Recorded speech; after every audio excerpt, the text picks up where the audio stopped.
प्यारे बच्चों, अक्टूबर का महीना स्टार्ट हो गया है। आज पहली तारीख और हमारी वर्कशीट नंबर 38 आ गई है हमें करने के लिए। और बहुत अच्छे से वर्कशीट्स ये सारी डिज़ाइन की हुई हैं। अगर तुम लोग इन वर्कशीट्स को अच्छे से करोगे, इसमें जो नॉलेज दी हुई है उसको अच्छे से तुम लोग ये सीखोगे तो बहुत काम आएगी। तुम्हारे एग्ज़ाम क्लियर करने में तुम्हें बहुत हेल्प मिलेगी। सेम जो हमने वर्कशीट परसों की थी उसी चैप्टर से है और चैप्टर का नाम राष्ट्रीय अर्थव्यवस्था की जीवन रेखाएं। इंग्लिश वाले बच्चों के लिए lifelines of the national economy. अब पिछले चैप्टर में हमने पढ़ा था सड़क परिवहन के बारे में। वो सड़क परिवहन उस चैप्टर में डोमिनेट कर रहा था रोड ट्रांसपोर्ट के क्या फ़ायदे हैं।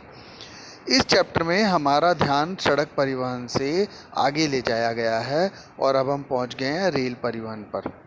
और रेल परिवहन के बारे में हमें क्या दिया गया है, पहले हम इसको देख लेते हैं कि भारत में रेल परिवहन वस्तुओं तथा यात्रियों के परिवहन का मुख्य साधन है। देखो, रेल परिवहन, रेल तुम सब ने चलती देखी और डेफिनेटली तुम लोग बैठे भी होंगे रेल में। शायद ही कोई ऐसा बच्चा होगा जो रेल में ना बैठा हो। तो रेल में दो तरह की रेल होती है, एक तो यात्रियों को ले जाने वाली यात्री रेलगाड़ी और दूसरा सामान ले जाने वाली। सामान लिक्विड, गैस और सॉलिड तीनों तरह का सामान जाता है। तुमने देखा होगा मालगाड़ी जिसे बोलते हैं, कोयले वाली भी मालगाड़ी तुमने देखी होगी और दूध वाली भी मालगाड़ी देखी होगी और गैस वाली भी देखी होगी जिसमें वो डिब्बों की जगह कैप्सूल टाइप रखे होते हैं, सिलेंडर टाइप। अब ये जो रेल परिवहन हमारा है ये अनेक कार्यों में हमें मदद करता है। अब अनेक कार्य कैसे हो गए? पहला कार्य दिया हुआ भाई व्यापार। व्यापारी लोग ट्रेन से एक शहर से दूसरे शहर जाते हैं अपना सामान लेकर बेचने, ऑर्डर लेने, पेमेंट लेने। व्यापारी एक शहर से दूसरे शहर व्यापार के लिए जाता है, तो या फिर नौकरी करने में कोई जा रहा है रेल का प्रयोग करके, तो व्यापार एक टाइप से अर्निंग के लिए आपका व्यापार हो गया, चाहे नौकरी हो गई। सेकंड है भ्रमण। भाई देखो, घूमने के लिए हम रेल का प्रयोग करते हैं। हमें दूर जाना है घूमने, मुंबई जाना है, गुवाहाटी जाना है, चेन्नई जाना है, तो जनरली मिडिल क्लास लोग, आप और हम सारे लोग ट्रेन में जाते हैं। तो रेल हमें भ्रमण में भी हेल्प करती है। तीसरा आ गया भाई तीर्थ यात्रा। किसी का मन है जगन्नाथपुरी जाना है दर्शन करने, या किसी का मन है रामेश्वरम जाना है, तो हम लोग ट्रेन में जाते हैं। ट्रेन की यात्रा सस्ती भी रहती है और सुगम भी रहती है। हम आसपास के नज़ारों का भी उसमें लुत्फ उठा सकते हैं। नेक्स्ट दिया गया लंबी दूरी तक सामान का परिवहन करना। अब हमें सामान बहुत सारा भेजना है, ज़्यादा दूरी तक भेजना है, तो हम रेल का प्रयोग करेंगे। सामान कम है, कम दूरी तक भेजना है, तो हम सड़क परिवहन का प्रयोग करते हैं। टेम्पो में लाद के आज़ादपुर मंडी से सब्जी आती है सबके आसपास की मंडियों में, तो वो टेम्पो पे आती है, मीन्स कम दूरी है, कम सामान है।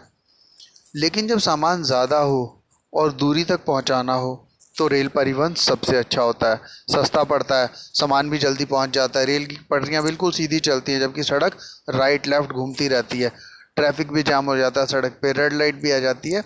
रेल बहुत तेज़ी से सामान पहुंचाती है। आगे हमें दिया गया है एक प्रमुख परिवहन के साधन के अतिरिक्त पिछले 150 से भी अधिक वर्षों के समय से भारतीय रेल एक महत्वपूर्ण समन्वयक के रूप में जानी जाती है। भाई देखो, समन्वयक होता है कोऑर्डिनेटर। इंग्लिश वाले बच्चों के लिए सेम दिया गया है कि apart from an important means of transport the Indian railways have been a great integrating force for more than 150 years. उससे पहले बेटा इंग्लिश वाले बच्चों के लिए यहाँ पर यही सारी चीज़ें दी गई हैं। सबसे पहले तो बिजनेस में काम आती है रेल, साइट सीइंग में, पिलग्रिमेज में और ट्रांसपोर्टेशन ऑफ गुड में। अब ये जो यहाँ पर फैक्टर दिया गया हमें, इंटीग्रेटिंग फोर्स, ये जो शब्द दिया गया है, और हिंदी में हमें दिया गया है कि महत्वपूर्ण समन्वयक। अब समन्वयक क्या होता है? समन्वयन होता है मिलाना, काट के अलग करना। इसका विपरीत होता है समन्वयन, यानी मिलाना। तुम जैसे कढ़ी और चावल लेते हो, उनको मिलाते हो, तो उसको समन्वयन कहा जाएगा कि भाई कढ़ी और चावल को मिलाया जा रहा है, समन्वयन मिलाया जा रहा है। अब ये जो भारतीय रेल है ये एक कोऑर्डिनेटिंग फोर्स रही है हमारे कंट्री में। अब कोऑर्डिनेटिंग फोर्स, हमें कोऑर्डिनेशन किसका करना है? तुम्हें पता है भारत में अलग अलग भाषा बोलने वाले लोग रहते हैं। हर राज्य में अलग अलग भाषा बोली जाती है, कई राज्यों में तो एक से ज़्यादा भाषा बोली जाती है। अलग अलग लोगों का खान पान है, त्यौहार अलग है, कल्चर अलग है, तो सब लोग फिर भी अलग अलग नहीं है, भारतीय हैं। और इन लोगों को भारतीयता के धागे में पिरोने वाली एक भारतीय रेल भी मानी जाती है।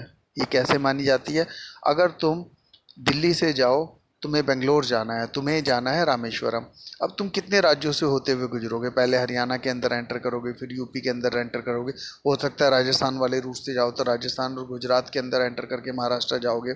अदरवाइज तुम उत्तर प्रदेश से मध्य प्रदेश के अंदर एंटर करके फिर तुम महाराष्ट्र में जाओगे, फिर कर्नाटक के अंदर जाओगे।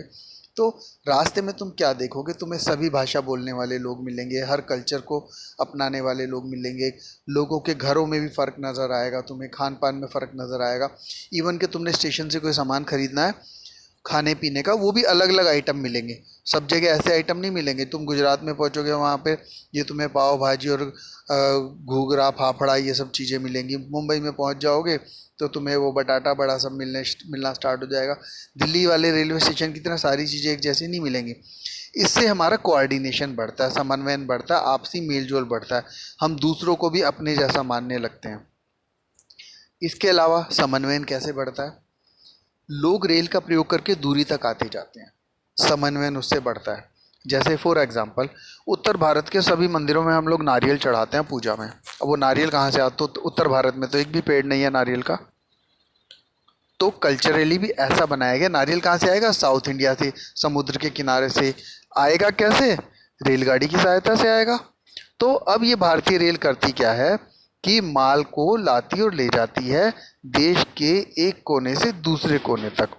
और इस तरह से माल को लाने ले जाने से फ़ायदा ये होता है कि वस्तुओं का आदान प्रदान होने से लोगों के बीच समन्वयन बना रहता है। लोग एक दूसरे से रिलेशन रखते हैं, एक दूसरे से सरोकार रखते हैं। इसके अलावा हमें आगे दिया गया है कि भारतीय रेल देश की अर्थव्यवस्था, उद्योगों व कृषि के तीव्र विकास के लिए भी उत्तरदायी है। देखो भाई, जो भारतीय रेल है ना, ये भारतीय रेल करती क्या है? ये हमारे देश की अर्थव्यवस्था के लिए, यानी हमारे देश में लोग जो पैसा कमाते हैं उसके लिए ये उत्तरदायी है। और भारतीय रेल और क्या करती है? भारतीय रेल उद्योगों को बढ़ावा देती है। देखो, पहला शब्द हमें दिए गया, अर्थव्यवस्था को बढ़ावा देती है। यानी जब माल का आदान प्रदान होगा, एक राज्य से दूसरे राज्य में माल आएगा, माल जाएगा तो उसके बदले पैसा आएगा, पैसा आएगा तो लोग पैसा ज़्यादा खर्च करेंगे और अर्थव्यवस्था में तेज़ी से बढ़ोतरी होगी, उद्योगों में बढ़ोतरी होती है। अब दिल्ली में एक उद्योग लगा है, अगर वो अपना माल रेलगाड़ी के थ्रू पूरे भारत में भेज सकता है तो सोचो उसको कितना प्रॉफिट होगा, कितना फ़ायदा होगा। वो और ज़्यादा प्रोडक्शन करेगा, और ज़्यादा पैसे कमाएगा। अगला है कृषि के तीव्र विकास में के लिए उत्तरदायी है। अब कृषि का भी विकास होता है भाई। कृषि का विकास कैसे होता है? हम यहाँ पर आज जब सर्दियाँ स्टार्ट हो रही हैं, खूब सारी मौसमियाँ हम लोग खा रहे हैं। आ रही है मार्केट में मौसमियाँ। अब दिल्ली के आसपास इतनी मौसमियाँ नहीं उगती, सारी की सारी मौसमियाँ साउथ से आती हैं। जब तुम आम खाते हो ना, सर जब गर्मियों की स्टार्टिंग होती है, तो क्योंकि मानसून भारत के दक्षिणी इलाकों में पहले आता है, तो वहाँ पर आम की फसल जल्दी पकती है। वहाँ से आम दिल्ली में आना शुरू होता है। दिल्ली के आसपास कहाँ इतना आम है? ऐसे ही एक राज्य में जो सामान उग रहा है, चावल उग रहा है, गेहूँ उग रहा है, मक्का उग रही है, सरसों उग रही है, वो रेल के थ्रू दूसरे राज्यों में दूसरे लोगों तक जाती है और वो लोग उसे खरीदते हैं। तो जिनका सामान बिका है उनके पास पैसे आते हैं। जब उनके पास पैसे आएंगे तो वो अपने कारोबार में उस पैसे को लगाएंगे, अपनी खेती में उस पैसे को लगाएंगे, नई मशीनें खरीदेंगे, अच्छे बीज खरीदेंगे, बिजली के सामान खरीदेंगे, ट्रैक्टर खरीदेंगे, तो कृषि का विकास होगा। अगर उद्योग का सामान बिक रहा है तो उद्योग का विकास होगा।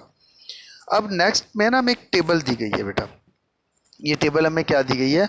ये टेबल दी गई है हमें कि रेल का जो साइज़ होता है, मीन्स उसकी चौड़ाई, रेल की जो पटरियों की चौड़ाई भारत में 3 प्रकार की होती है, उसको हम ना गेज बोलते हैं। अब यहाँ पर क्या दिया गया? बड़ी लाइन, मीटर लाइन, छोटी लाइन। इंग्लिश वाले बच्चों के लिए ब्रॉड गेज, मीटर गेज और नैरो गेज। देखो 3 गेज दिए हुए हैं, broad gauge, metre gauge, narrow gauge. अब इसको समझने का तरीका बहुत आसान सा है, मैं तुम्हें समझा देता हूँ, विद एग्जांपल बता दूंगा। अब ये broad gauge, metre gauge, narrow gauge क्या है? देखो, मीटर गेज के आगे लिखा है 1.000, यानी ये जो मीटर गेज वाली लाइन है, इसमें दोनों पटरियों के बीच में 1 मीटर का गैप होता है, एग्जैक्टली 1 मीटर का, तो उसको हम बोलते हैं मीटर गेज। अब जब वो गैप ज़्यादा हो जाता है, 1.676 मीटर का हो जाता है, तो उसको हम बोलते हैं ब्रॉड गेज की लाइन। तुमने आज तक रेल की जो लाइनें देखी होंगी वो लगभग बड़ी लाइन देखी होगी। जो जनरल ट्रेन हमारे आसपास चलती हैं वो सारी बड़ी लाइन की ट्रेन होती हैं। भारत में पहले छोटी लाइन की और मीटर लाइन की ट्रेनें होती थी, लेकिन अब जितनी भी नई पटरियां बन रही है बड़ी लाइन की ट्रेन होती है। इवन के तुम लोग देखोगे मेट्रो, तुम सब लोगों ने देखी होगी मेट्रो की भी जो ट्रेन है वो बड़ी लाइन पे चल रही है। 1.676 मीटर की उसकी दोनों की एक गैप होता है दोनों की पटरियों के बीच में। अब मीटर लाइन अगर तुमने मेट्रो में देखनी है तो हमारी जो नांगलोई वाली लाइन है जो जा रही है बहादुरगढ़ तक, उसके तुम देखोगे डिब्बे भी छोटे हैं, डिब्बों की चौड़ाई कम है। जो इंद्रलोक से बहादुरगढ़ ग्रीन लाइन जा रही है, डिब्बों की चौड़ाई कम है, वो मीटर गेज पे बनी है। तुम उसकी पटरियों की देखोगे, पटरियों की चौड़ाई भी कम है। तो मीटर गेज में 1 मीटर की पटरी की चौड़ाई होती है और उस पर ट्रेन जो चलती है वो थोड़ी कम चौड़ी होती है। फिर आ जाती है नैरो गेज, जिसको हम छोटी लाइन बोलते हैं। ये 1 मीटर से भी कम है, देखो 0.762 मीटर एंड 0.610 मीटर। अब ये कहाँ देखने को मिलेगी तुम्हें? ये तुम्हें ज़्यादातर देखने को मिलेगी पहाड़ी इलाकों में। तुम अगर शिमला से कालका वाली ट्रेन में जाओगे तो वो लाइन छोटी लाइन पे चल रही है, नैरो गेज पे चल रही है। या कुछ दार्जिलिंग में भी ट्रेन शायद चलती है, वो भी नैरो गेज पे चलती है। जनरली जो तुम अपनी डेली लाइफ में देखते हो वो बड़ी लाइन ही होती है, यानी ब्रॉड गेज ही होता है। मीटर गेज उससे छोटा और छोटी लाइन तो सबसे छोटी आ गई। अब इसमें रूट भी दिया गया भाई, देखो बड़ी लाइन पर हमारा कुल 63,491 किलोमीटर का रूट है। यानी भारत में जो ट्रेन है वो 63,491 किलोमीटर का जो रूट है वो ब्रॉड गेज में है। और टोटल इसकी लेंथ बैठ जाती है 89,521। यहाँ 63,491 और वो 89,521। और मीटर गेज के लिए हमारा ये डेटा है 3200 किलोमीटर, यानी बहुत कम है। 3200 किलोमीटर का हमारा रूट है और इस पर जो वहन क्षमता जो इसकी है वो 3,462 है। और कुल मार्ग कितना हो गया भाई? 3,775 किलोमीटर का। और नेक्स्ट हमारा फिर छोटी लाइन आ जाती है, 1751 किलोमीटर का हमारा रूट बनता है टोटल इंडिया में। और वहन क्षमता 1752 किलोमीटर और कुल मार्ग 1901 किलोमीटर। अब तुम्हें ये थोड़ी सी कन्फ्यूज़न हो रही होगी कि सर ये अलग अलग क्यों दिया गया है। देखो, जो ज़्यादातर तुम नैरो लाइन से समझो, जो छोटी लाइन है उससे, कि 1751 किलोमीटर का रूट है, यानी पॉइंट ए से पॉइंट बी तक 1751 किलोमीटर कवर करती है। तो वहन क्षमता जो है उसकी, इंग्लिश में देखो रनिंग ट्रैक जो है वो 1752 किलोमीटर हो गया है, यानी 1 मीटर का फ़र्क है उसमें। और टोटल ट्रैक 1901 किलोमीटर। अब ये 1901 किलोमीटर क्यों है भाई टोटल ट्रैक? टोटल ट्रैक का मतलब है कि ये लाइन जनरली सिंगल लाइन है, कहीं कहीं पर डबल है, तो इसलिए जहाँ पर डबल आती है तो उसका मेज़रमेंट भी डबल में ले लिया जाता है। और ये यहाँ पर देखो वही हमें जो ऊपर डेटा दिया गया है 1,17,560 किलोमीटर, ये रेलवे लाइन की लंबाई है हमारी। कहीं पर सिंगल लाइन है, कहीं पर डबल लाइन है। जहाँ डबल लाइन है तो लंबाई भी डबल हो जाती है, और जहाँ सिंगल लाइन है वहाँ पर लंबाई भी सिंगल ही काउंट होती है। नेक्स्ट हमें यहाँ पर क्वेश्चन दिए गए हैं। पहला क्वेश्चन दिया गया, भारतीय रेल किस प्रकार देश के समन्वयक की भूमिका निभाती है। मैंने बहुत अच्छे से तुम्हें बता दिया है, समझ में आया होगा। इसका उत्तर खुद लिखो बेटा, आंसर खुद लिखने की कोशिश किया करो, क्योंकि बोर्ड में जब तुम एग्ज़ाम देने जाओगे तो वहाँ पर क्वेश्चन डायरेक्ट नहीं आएगा वही जो तुमने पढ़ा है, लेकिन ऐसा कहीं भी नहीं आएगा कि तुमने रटा और जाकर लिखा है। अपने दिमाग से लिखना पड़ेगा, दिमाग से लिखने के लिए चीज़ों को समझना पड़ेगा। तो अगर किसी को समझने में कन्फ्यूज़न हो रही है तो वीडियो दोबारा से रिवाइंड करके देख लो। तो भारतीय रेल, पहले क्वेश्चन में पूछा गया है कि हमारे देश में समन्वयक की भूमिका कैसे निभाती है।